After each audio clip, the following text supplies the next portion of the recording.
Halo, apa kabar? Saya berharap Allah menyertai kita. Firman hari ini dari 1 Samuel pasal yang ke-14 ayat 24 sampai dengan ayat yang ke-46. Judulnya di sini Yonatan dibebaskan dari kutuk. Yonatan dibebaskan dari kutuk. Ayat 24. Ketika orang-orang Israel terdesak pada hari itu, Saul menyuruh rakyat mengucapkan kutuk, katanya, "Terkutuklah orang yang memakan sesuatu sebelum matahari terbenam dan sebelum aku membalas dendam terhadap musuhku. Sebab itu tidak ada seorang pun dari rakyat yang memakan sesuatu." Ayat ke-25. Dan seluruh orang itu sampailah ke suatu hutan dan di sana ada madu di tanah. Ayat ke-26. Ketika rakyat sampai ke hutan itu, tampaklah ada di sana madu meleleh. Tetapi tidak ada seorang pun yang mencedoknya ke mulutnya dengan tangan, sebab rakyat takut kepada sumpah itu. Ayat ke-27. Tetapi Yonatan tidak mendengar bahwa ayahnya telah menyuruh rakyat bersumpah. Ia mengulurkan tongkat yang ada di tangannya dan mencelupkan ujungnya ke dalam sarang madu. Kemudian ia mencedoknya ke mulutnya dengan tangan, lalu matanya menjadi terang lagi. Ayat ke-28. Dan seorang dari rakyat berbicara, katanya, "Ayahmu telah menyuruh rakyat bersumpah dengan bersungguh-sungguh," katanya, "Terkutuklah orang yang memakan sesuatu pada hari ini, sebab itu rakyat letih lesu." Ayat ke-29. Lalu kata Yonatan, "Ayahku mencelakakan negeri. Coba lihat bagaimana terangnya mataku setelah aku merasai sedikit dari madu ini." Ayat ke-30. Apalagi jika sekiranya rakyat pada hari ini boleh makan dengan bebas dari jarahan musuhnya yang telah didapatnya. Tetapi sekarang tidaklah besar kekalahan di antara orang Filistin. Ayat ke-31. Dan pada hari itu mereka memukul kalah orang Filistin di Mikmas sampai ke Ayalon. Rakyat sudah sangat letih lesu. Ayat ke-32. Sebab itu rakyat menyambar jarahan. Mereka mengambil kambing domba, lembu dan anak lembu, menyembelihnya begitu saja di atas tanah dan memakannya dengan darahnya. Ayat ke-33. Lalu diberitahukanlah kepada Saul demikian, "Lihat, rakyat berdosa terhadap Tuhan dengan memakannya dengan darahnya." Dan ia berkata, "Kamu berbuat hianat.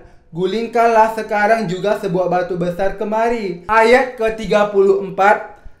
Kata Saul pula, "Berserak-seraklah di antara rakyat dan katakan kepada mereka, setiap orang harus membawa lembunya atau dombanya kepadaku. Sembelihlah itu di sini, maka kamu boleh memakannya. Tetapi janganlah berdosa terhadap Tuhan dengan memakannya dengan darahnya." Lalu setiap orang dari seluruh rakyat membawa serta pada malam itu lembunya, dan mereka menyembelihnya di sana. Ayat ke-35. Saul mendirikan mezbah bagi Tuhan. Inilah mezbah yang mula-mula sekali didirikannya bagi Tuhan. Ayat ke-36. Lagi kata Saul, "Marilah kita pada malam ini mengajar orang Filistin dan menjarahi mereka sampai fajar menyingsing, dan janganlah kita biarkan hidup seorang pun dari mereka." Jawab mereka itu, "Perbuatlah apa yang kau pandang baik." Tetapi imam berkata, "Marilah kita dahulu tampil menghadap Allah di sini." Ayat ke-37. Saul bertanya kepada Allah, "Bolehkah aku mengejar orang Filistin itu? Akan kau serahkankah mereka ke dalam tangan orang Israel?" Tetapi pada hari itu ia tidak menjawab Saul. Ayat ke-38. Lalu kata Saul, "Datanglah kemari, kamu segala pemuka rakyat. Berusahalah mengetahui apa sebab dosa ini terjadi pada hari ini." Ayat ke-39. Sebab demi Tuhan yang hidup yang menyelamatkan orang Israel, sekalipun itu disebabkan oleh Yonatan anakku, maka ia pasti akan mati. Tetapi seorang pun dari seluruh rakyat tidak ada yang menjawabnya. Ayat ke-40. Kemudian berkatalah ia kepada seluruh orang Israel, "Kamu berdiri di sebelah yang satu dan aku serta anakku Yonatan akan berdiri di sebelah yang lain." Lalu jawab rakyat kepada Saul, "Perbuatlah apa yang kau pandang baik." Ayat ke-41. Lalu berkatalah Saul, "Ya Tuhan, Allah Israel." Ayat ke-41. Lalu berkatalah Saul, "Ya Tuhan, Allah Israel, mengapa engkau tidak menjawab hambamu pada hari ini? Jika kesalahan ini ada padaku atau pada anakku Yonatan, Ya Tuhan, Allah Israel, tunjukkanlah kiranya Urim. Tetapi jika kesalahan itu ada pada umatmu Israel, tunjukkanlah Tumim.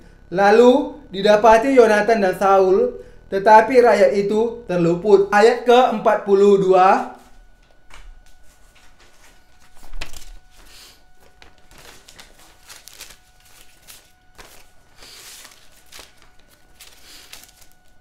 Ayat ke-42.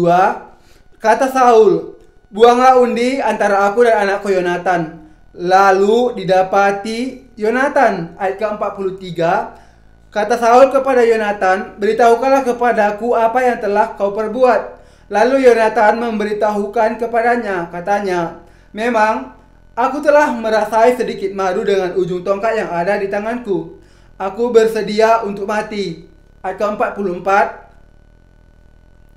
Kata Saul, beginilah kiranya Allah menghukum aku, bahkan lebih lagi daripada ini. Sesungguhnya, Yonatan, engkau harus mati. Ayat ke-45. Tetapi rakyat berkata kepada Saul, ayat ke-45. Tetapi rakyat berkata kepada Saul, masakan Yonatan harus mati? Dia yang telah mendapatkan kemenangan yang besar ini di Israel. Jauhlah yang demikian. Demi Tuhan yang hidup, sehelai rambut pun dari kepalanya takkan jatuh ke bumi. Sebab dengan pertolongan Allah juga dilakukannya hal itu pada hari ini. Demikianlah rakyat membebaskan Yonatan sehingga ia tidak harus mati. Ayat ke-46. Maka pulanglah Saul serta mengejar orang Filistin, dan orang Filistin itu pun kembali ke tempat kediamannya.